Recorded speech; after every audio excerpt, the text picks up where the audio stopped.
Filing has closed for the 2020 political season in Monroe County, and there are some pretty contested races this year.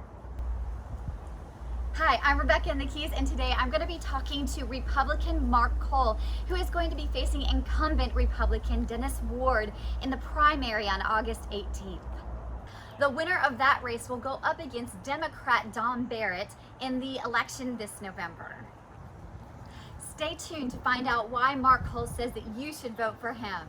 And if you haven't subscribed to my YouTube channel, please click the red button to subscribe and follow the rest of the candidates this political season in 2020.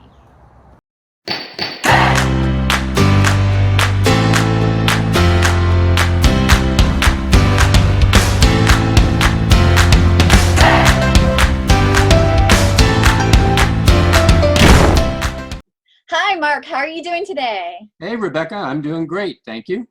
Wonderful. How are you? Oh, I'm great. Thanks for asking. Well, let's get to the issues here for the state attorney race. What are the issues that people are going to be thinking about as they're voting this primary?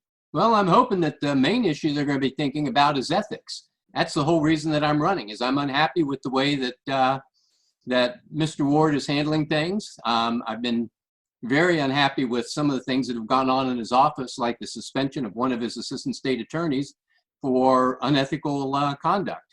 And that's the whole reason I jumped into the race. You know, I've been the state attorney before, and, you know, I fixed problems that were there, you know, when the first time I went in, and I think I can do it again. Okay, wonderful. And what are some of the other reasons that people should vote for you? Well, I've got the experience. I've been the state attorney for at least 8 years down here in Monroe County. I was an assistant state attorney down here for about 9 years. I was the chief felony prosecutor in the Upper Keys for a majority of that time. I did work out of the Key West office. Before I came down to Monroe County, I was a prosecutor in West Palm Beach. I've got probably 22 years working at the state attorney's office in every possible position you can think of. I started off in the mailroom in the West Palm Beach State Attorney's office, worked my way up to the assistant to the office manager. Then I went to law school, went back as an assistant state attorney. I handled juvenile cases. I was one of their main DUI prosecutors. Got moved up to the felony division, and you know, after I left the state attorney's office up there, I came down to Key West. In Key West, I handled felonies, misdemeanors, all kinds of different things, bad check cases, and they liked me enough that they moved me to the Upper Keys, and I was the chief felony prosecutor in the Upper Keys, and I handled just about every possible case you can think of, you know, during the course of my career. Everything from simple petty thefts all the way up to complicated death penalties, double homicides, and everything in between. I've got over 400 jury trials under my belt, most of them felonies. And, you know, as opposed to my opponent who's never handled a felony case, you know, never tried a felony jury trial. But the big problem in his office, in my opinion, is that, you know, Mr. Ward has a problem with ethics. And, you know, he's done things like ex parte communications with judges, ex parte communications with jurors. Last week, the Third District Court of Appeals criticized him severely in a case because of his involvement with an individual that he talked to. Somebody came in to try to hire him as an attorney back when he was in private practice. And then after he became state attorney, his office continued to prosecute that individual. And the District Court of Appeals, while they did not overturn the conviction, did severely criticize Mr. Ward because of his actions in that particular case. And the dissent in that case, there was 2 judges that voted to affirm it and 1 judge that voted to overturn it. And the dissenting judge was extremely critical. And my point is that when you have a situation with a boss that is acting in such a manner, is it any surprise that his attorneys aren't doing the same thing? You know, you lead by example. And it's no surprise to me that his assistant state attorneys are getting in trouble. Just a couple months ago, one of them was suspended by the Florida bar for a year for unethical conduct. And that's really the main reason I'm getting into this, is because there's an ethics problem in that office. And I think it starts at the top.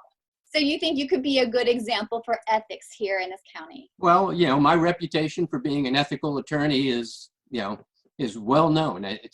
It's one of the things I'm really, really proud of. And, Mr. Ward just doesn't have that. And, like I said, you lead by example. And I've gone in and I fixed that office before, and I think I can do it again.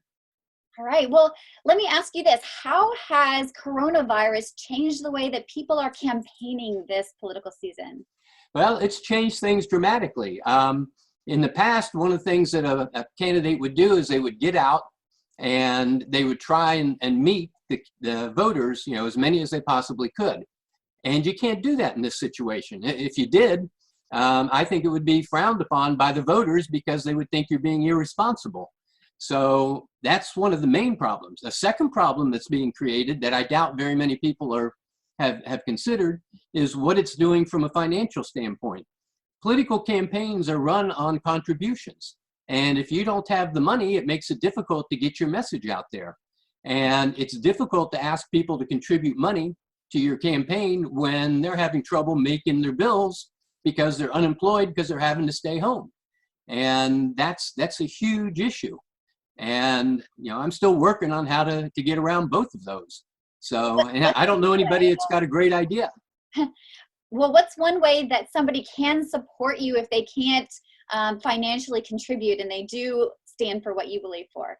Well, if they would give me a telephone call, and that's simple. My telephone number is area code 305-394-0760. I'd be glad to talk with them and, number one, answer any questions they might have. But I believe that if they go out and talk, if somebody calls me and says they want to support me, I'm going to ask them to contact a couple of their friends, and I'll give them a list of registered voters that they can take a look at. And if they contact those friends and just get 10 of them to go out and vote for me, if I get enough people doing that, I think that'll make a huge difference. Okay, and if they can contribute to your campaign financially, how can they do that? It's real simple. Just a political check to the campaign of Mark Kohl. Mail it to me at P.O. Box 1120 in Tavernier, zip code 33070. And I'll be happy to accept any contributions.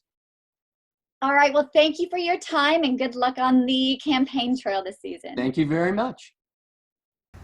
If you are a political candidate who would like a 5-minute video about your platform and messages, then contact me at RebekahAndTheKeys@gmail.com. Rebekah and the Keys signing off for now. If you like this video and you're watching it on Rebekah and the Keys, please click on subscribe to your right. If you're watching it on YouTube, please click on subscribe at the bottom of this video. And don't forget to follow us on Facebook, Instagram, and Twitter.